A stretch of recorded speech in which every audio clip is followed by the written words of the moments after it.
Hey, je suis ravie de vous retrouver aujourd'hui pour une nouvelle vidéo.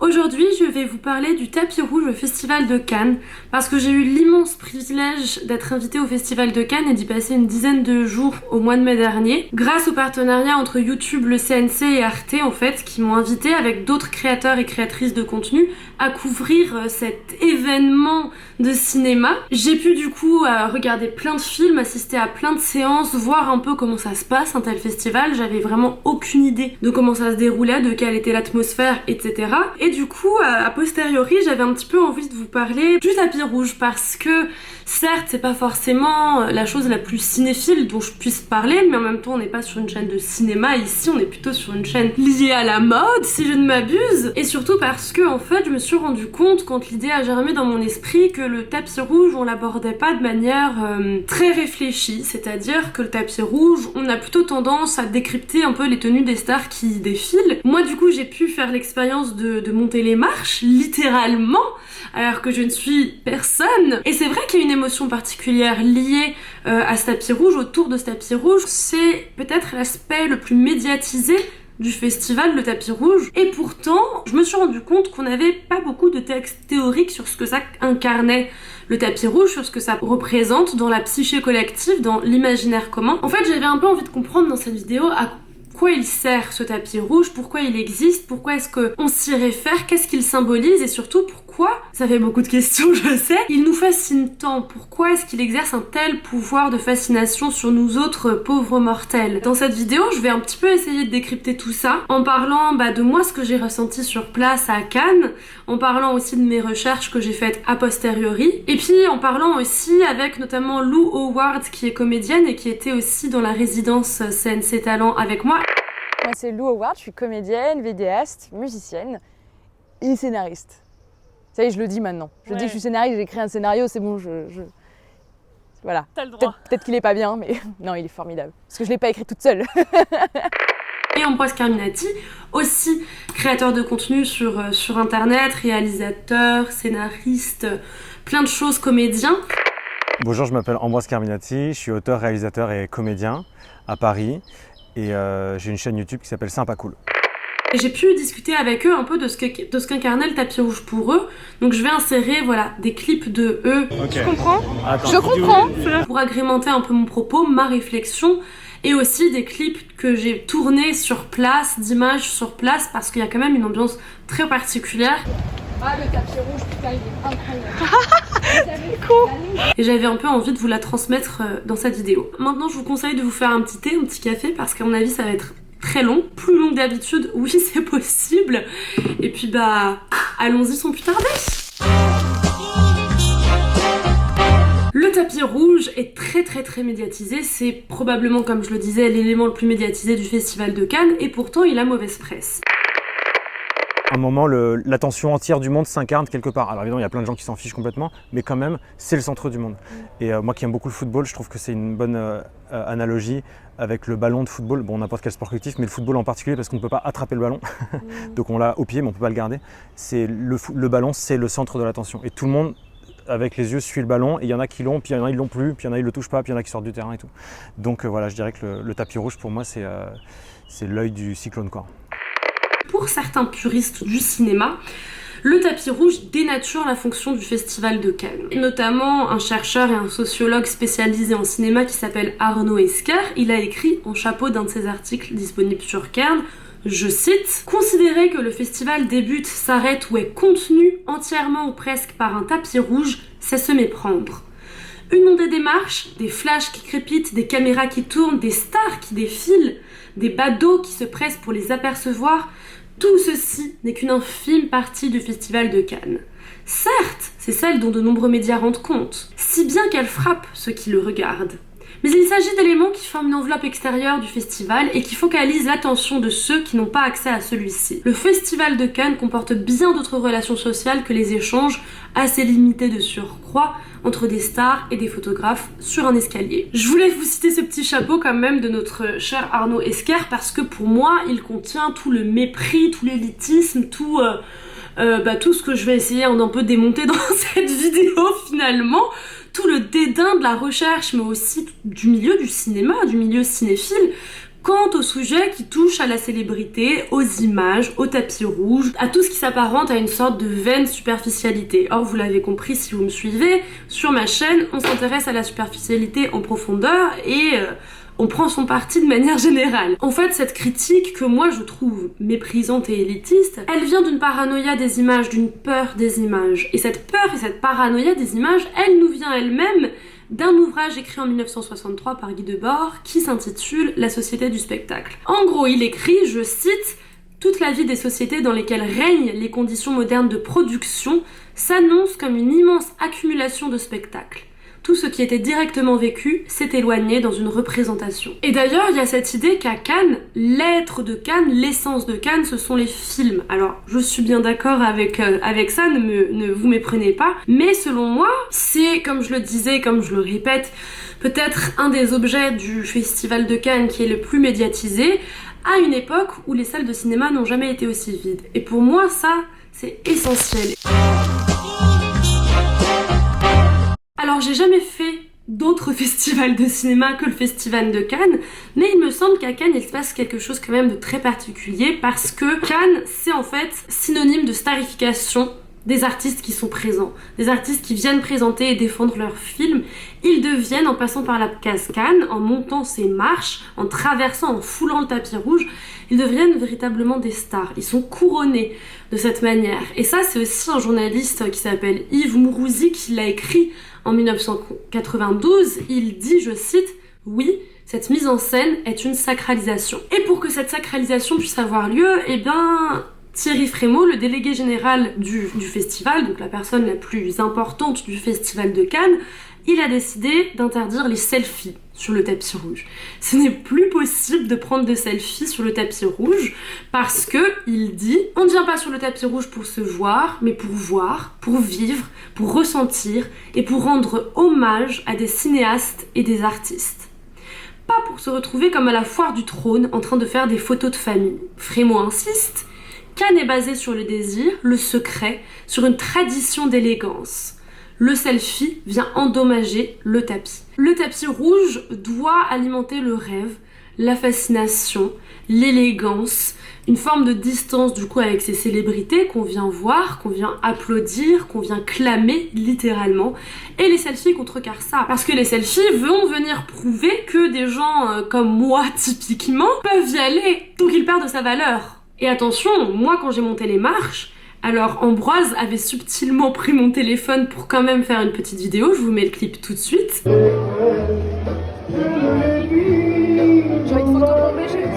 Merci Ambroise pour ce super souvenir.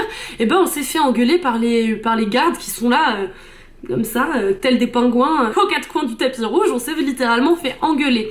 Donc c'est très sérieux, c'est une affaire très sérieuse, attention. Mais c'est très paradoxal aussi parce que Thierry Frémaux insiste sur ce côté très sacralisé, intouchable, inatteignable du tapis rouge, et pourtant, le festival s'ouvre de plus en plus au monde de l'influence. Il faut quand même rappeler que TikTok était le premier partenaire du festival au mois de mai dernier. Quelque chose de tout à fait nouveau, qui induit donc que les influenceurs vont être amenés de plus en plus à fouler le tapis rouge comme n'importe quelle autre célébrité en fait. Sauf que, qu'est-ce que c'est que la figure de l'influenceur? La figure de l'influenceur, c'est la personne banale, la proximité en fait. C'est quelqu'un qui pourrait être vous ou moi. C'est quelqu'un dont on se sent proche parce que c'est quelqu'un qui va partager son quotidien sur les réseaux sociaux, parler de ses petits tracas, de ses problèmes, partager. Et les influenceurs, qui sont d'ailleurs au Festival de Cannes, c'est exactement ce qu'ils font.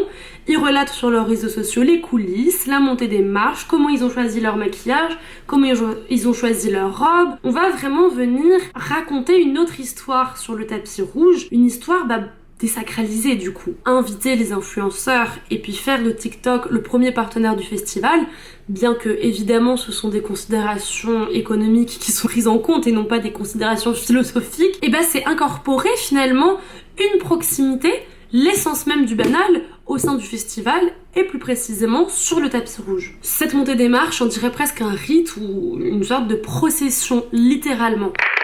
Pour moi, il y a un aspect surtout cérémonieux, un aspect rituel. Parce que c'est marrant, je me suis dit ça hier en voyant le film, où il y avait beaucoup de gens connus dans la salle.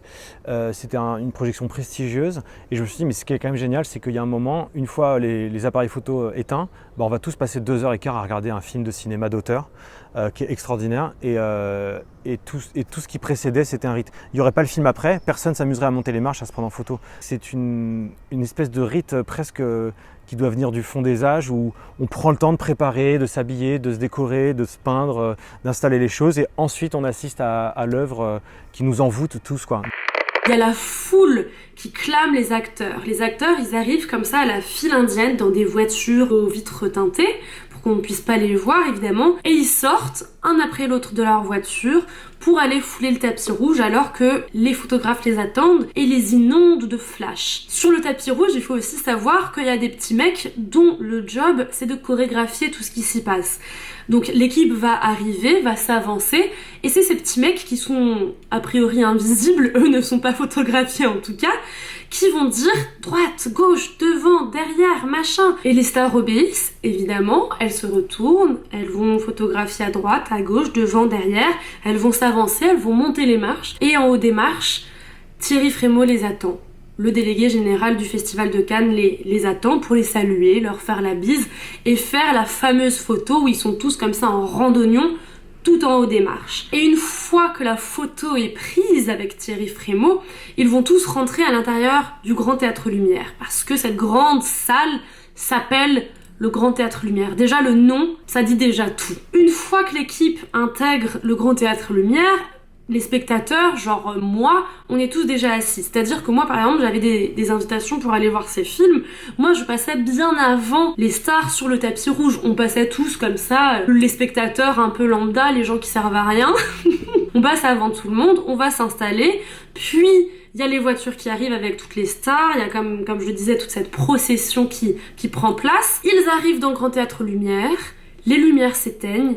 Plus un bruit, un silence incroyable qui se fait tout à coup après la musique, les flashs, les hurlements, plus rien. Et là, sur l'écran géant, à fond, le générique du Festival de Cannes se lance. C'est un générique où on voit plein de scènes cultes, de films cultes, et à la fin, il y a une animation avec les marches comme ça qui imite le fameux tapis rouge, les fameuses marches du tapis rouge, et sur chacune des marches, il y a le nom d'un grand réalisateur ou d'une grande réalisatrice qui a été primé.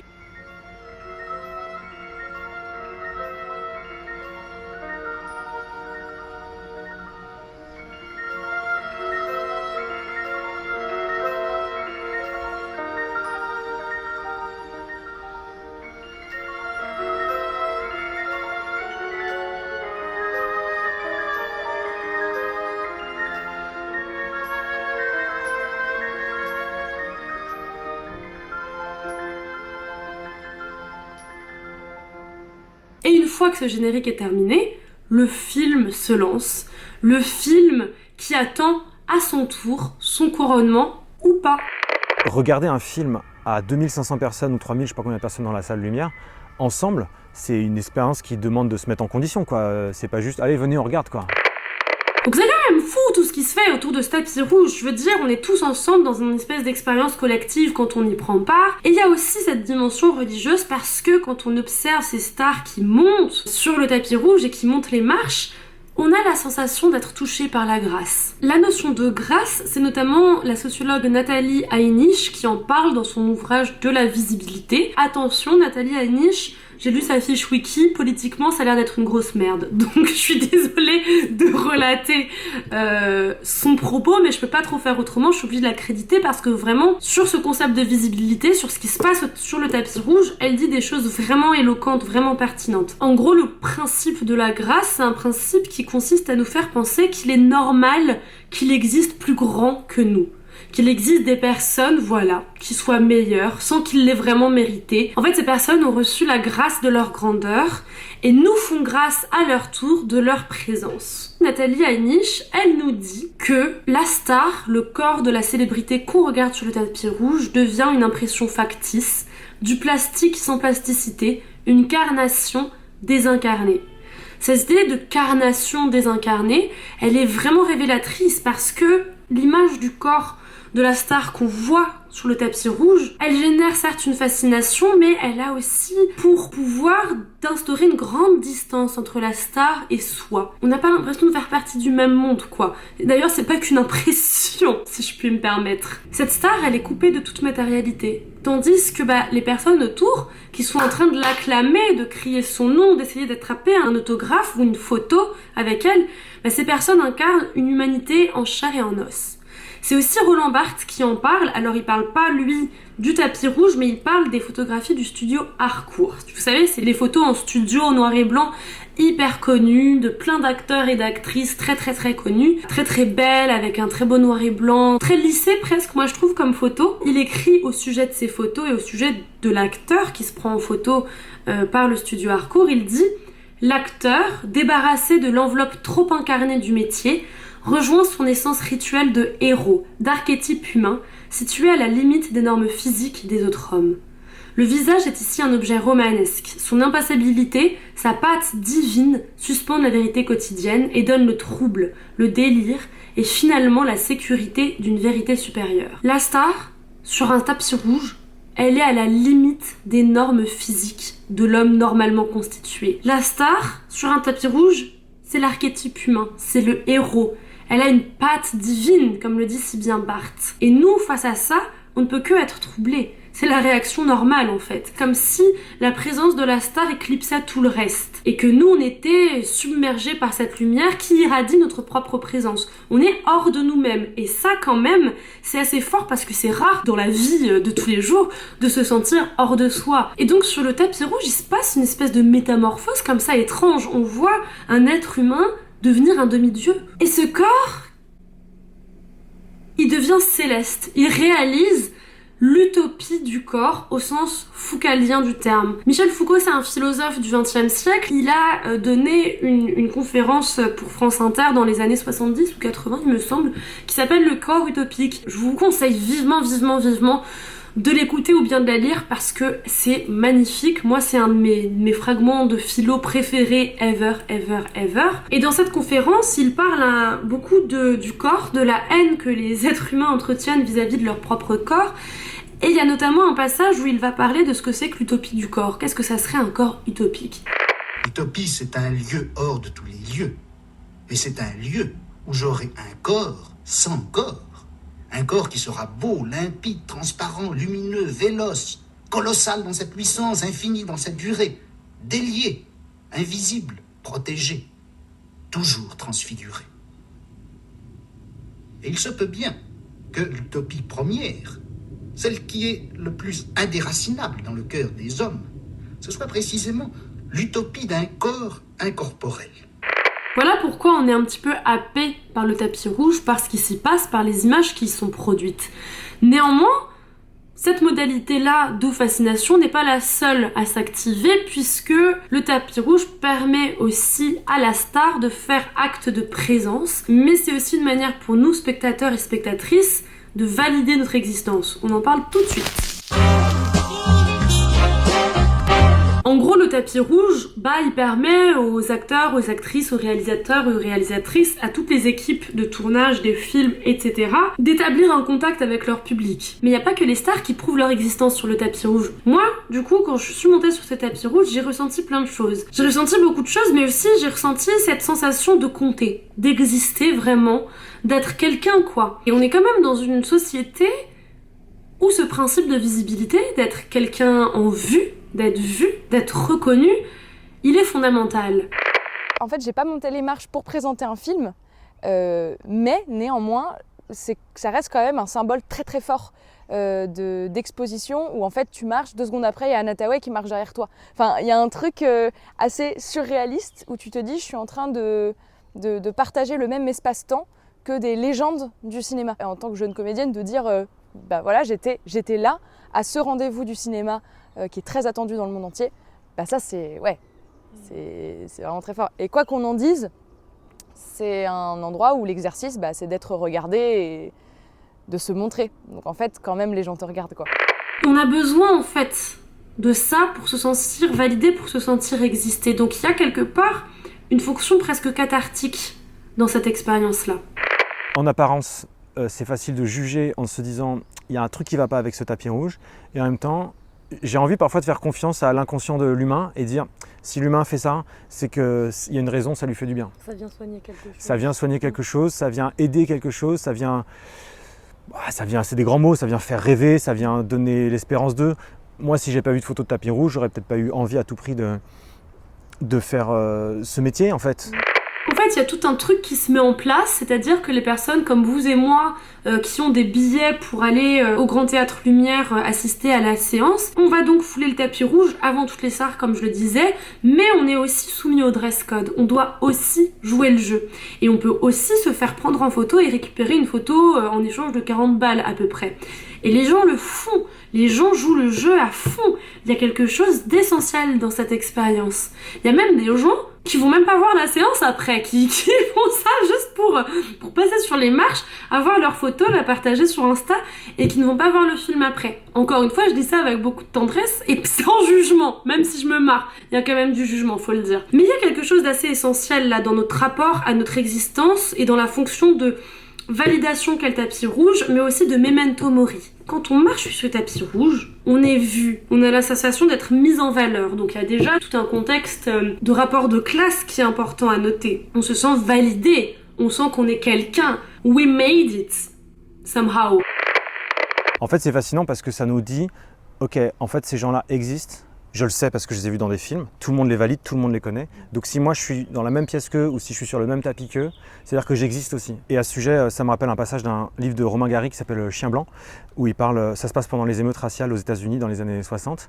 Et donc la ville est un peu à feu et à sang. Et à un moment, il y a des gens qui sont devant une boutique de télévision, c'était les premiers postes de télévision. Et les gens regardent l'actualité à la télé d'une maison qui brûle, alors que la maison brûle à côté d'eux. Mais ils préfèrent regarder, et Romain Gary écrit, ils préfèrent regarder l'écran plutôt que la réalité, puisque c'est la preuve que ça existe. Puisque la réalité est là en fait, c'est dans l'écran. Et donc c'est peut-être un peu ce qui joue aussi quand on est sur le tapis rouge. On est filmé avec ces gens par les caméras tout autour, et donc d'un coup on est validé, ok, on est archivé en fait, on est concret. Moi c'est des questions qui m'intéressent, donc ouais. Je me dis, et puis je fais aussi ce métier pour laisser une trace et tout, donc forcément là il y a une fascination pour le fait d'être reconnu.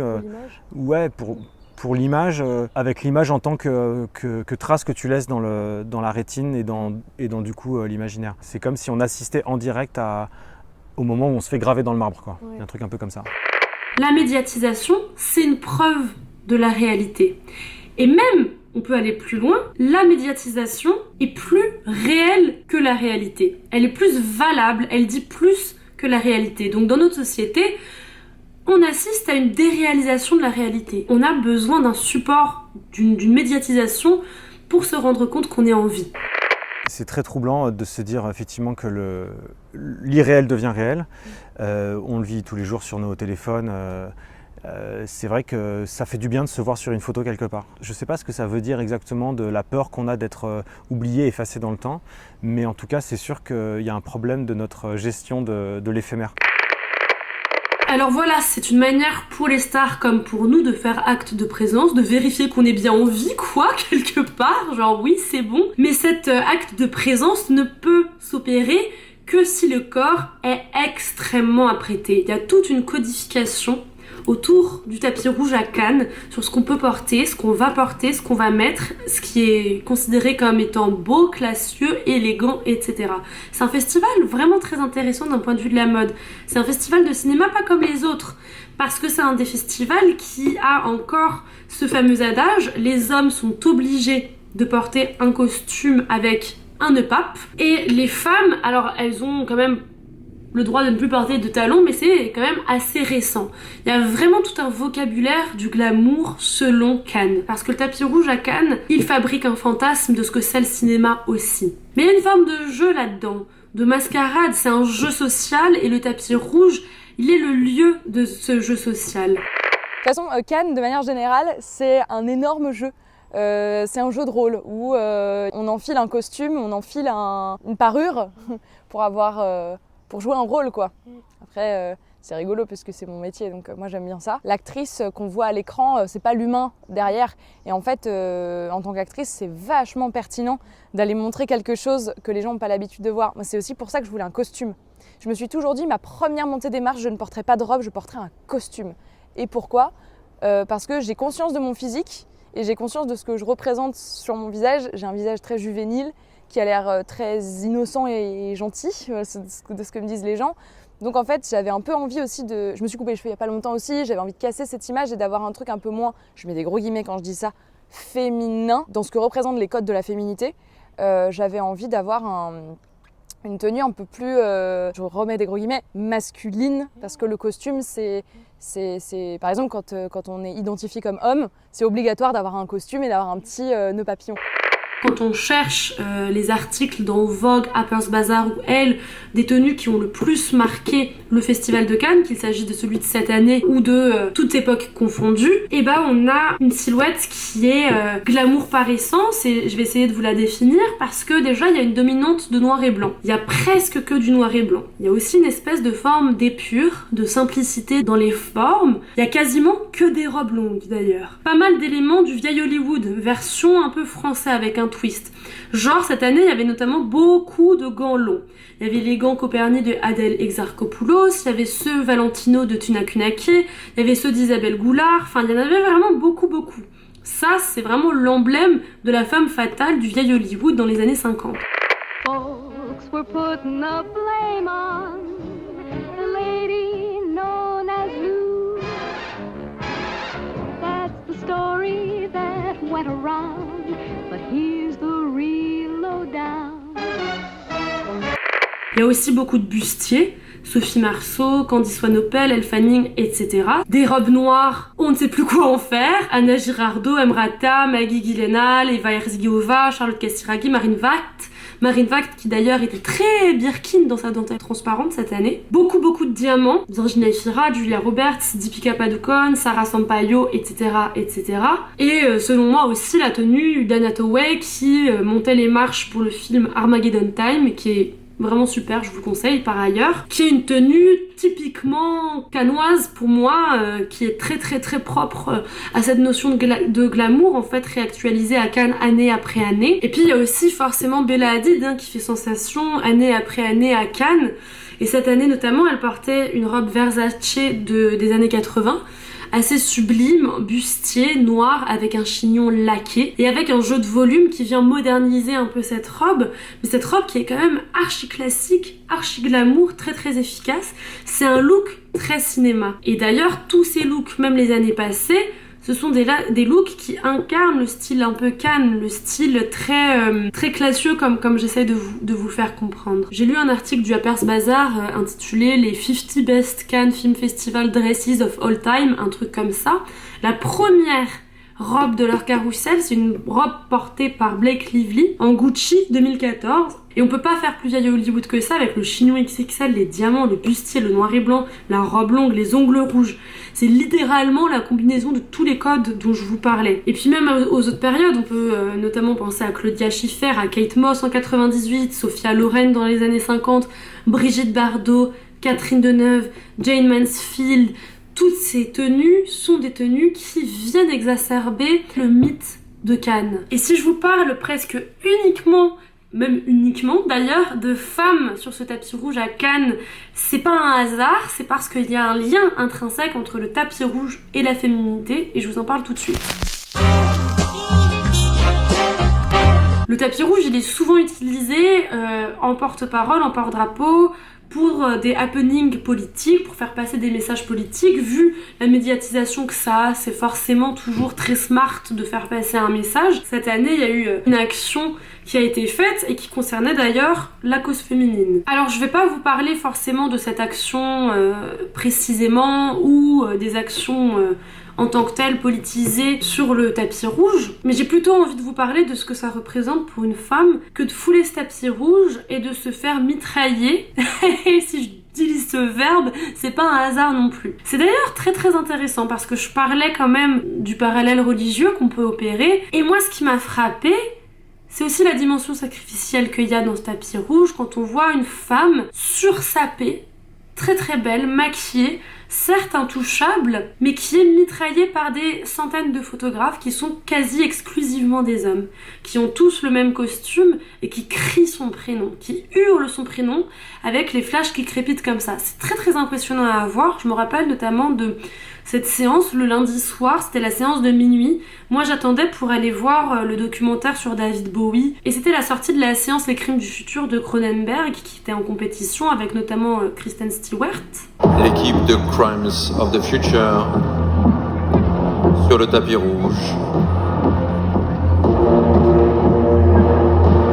Et c'était fou quoi, le moment était impressionnant parce que j'attendais vraiment derrière le tapis rouge, donc j'avais une pleine vue sur les photographes et je les voyais s'agiter face à ces petites stars là posées comme ça, tous ces hommes qui avec leurs gros objectifs mitraillaient la nana au milieu du tapis rouge. C'est une sensation quand même assez chelou.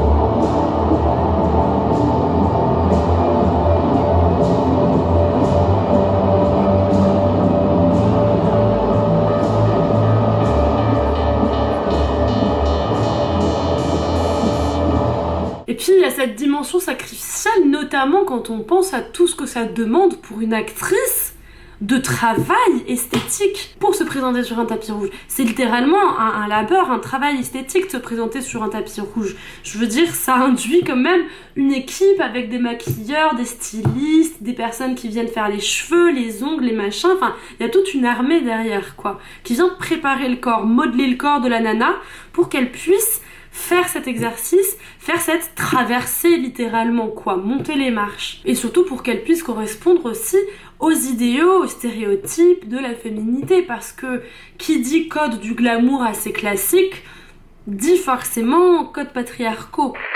Moi, il y a eu une autre grosse question, c'était est-ce que je m'épile ou pas. Moi, je vois un peu mes poils comme les hommes voient leur barbe en fait, c'est que de temps en temps j'ai envie de les enlever, puis j'ai envie d'avoir des poils de 3 jours parce que j'aime bien, puis parfois j'ai envie de les laisser pousser et de les avoir longs. C'est comme ça que j'aime bien les appréhender. Le seul truc, c'est que j'avais vraiment pas envie d'être exposée avec mes poils parce que je savais que si j'arrive avec mes poils, je suis son père. À tout moment, je peux me retrouver sur un site. Regardez, dans les pires looks de Cannes, cette femme, on sait pas qui c'est, elle avait vraiment ses poils sous les bras. Oh là là, la moche quoi. Et en fait, en fait quand tu vis comme ça, t'es à contre-courant, parce que encore avoir ses poils quand on est une femme et les montrer et vivre avec paisiblement, c'est être à contre-courant dans la société. On en est là quand même. Donc c'est fatigant. Et donc là, j'avais pas envie j'avais pas envie de me fatiguer. Donc je les ai enlevés. C'était beaucoup plus simple que de subir toutes les conséquences de garder ses poils. Tu sais que moi ça a été un vrai dilemme aussi. Ah, c'est vrai ? J'y ai vraiment pensé et tout, et je m'étais dit j'ai trop envie de faire une vidéo sur les poils des femmes à Cannes. Ouais. Et parce que pareil, moi ça faisait genre 8 mois que je m'étais pas épilée, que j'avais mes poils et j'étais en mode j'ai vraiment pas, enfin si je le fais ça sera pour les mauvaises raisons. Ouais. Et en fait pareil, je me suis dit non mais j'ai pas envie d'avoir ce stress supplémentaire. Tu sais en plus vu qu'on bosse un peu pour Arte, c'est des plus grosses audiences et tout. Ouais.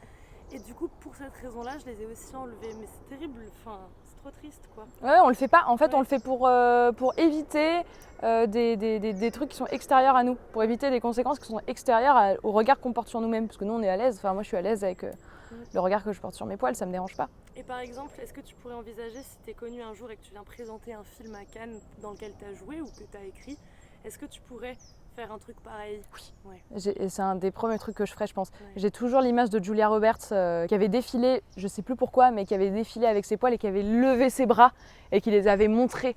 Et elle s'en fout, c'est Julia Roberts quoi. Ouais. C'est ça qui est génial. Alors on pourrait parler de tout ça, on pourrait parler du fait que c'est un exercice qui de fait est sexiste pour les femmes, etc. etc.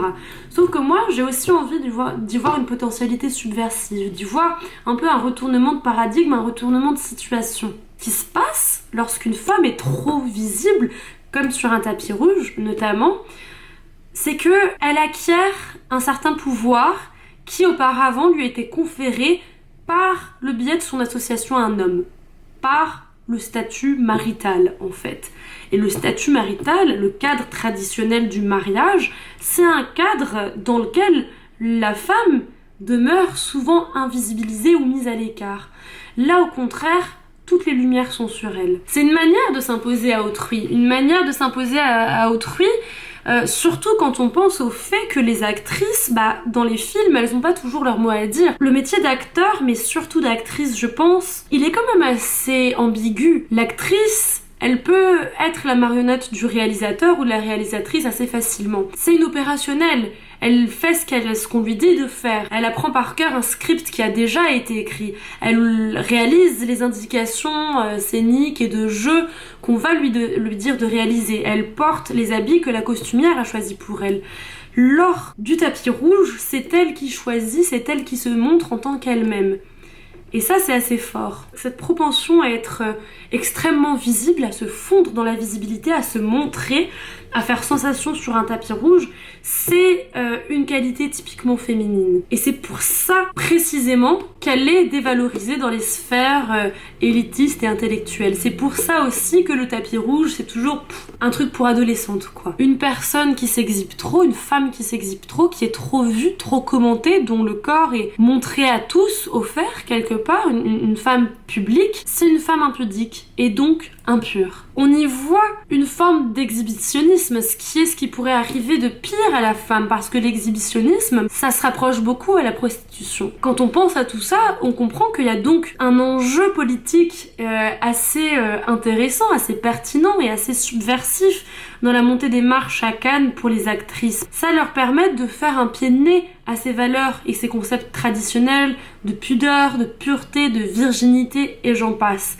C'est une manière de ne pas rester à sa place, au contraire d'occuper l'espace, de le saisir pour créer le désordre et pour revendiquer sa propre identité. Voilà un petit peu tout ce que je voulais évoquer dans cette vidéo, les raisons pour lesquelles on est autant fasciné par le tapis rouge à Cannes, pourquoi il a le rôle qu'il a. Je tiens quand même encore à remercier le CNC, Arte et YouTube de m'avoir offert cette chance et cette possibilité d'assister au Festival de Cannes. C'était une expérience que j'oublierai jamais. N'hésitez pas, si elle vous a plu, à partager la vidéo ou à la liker. N'hésitez pas non plus à vous abonner. Et sur ce, je vous dis merci d'avoir pris autant de temps pour m'écouter parler. Je vous souhaite une très belle journée, une très belle fin de soirée. Et je vous dis à très vite. Bye!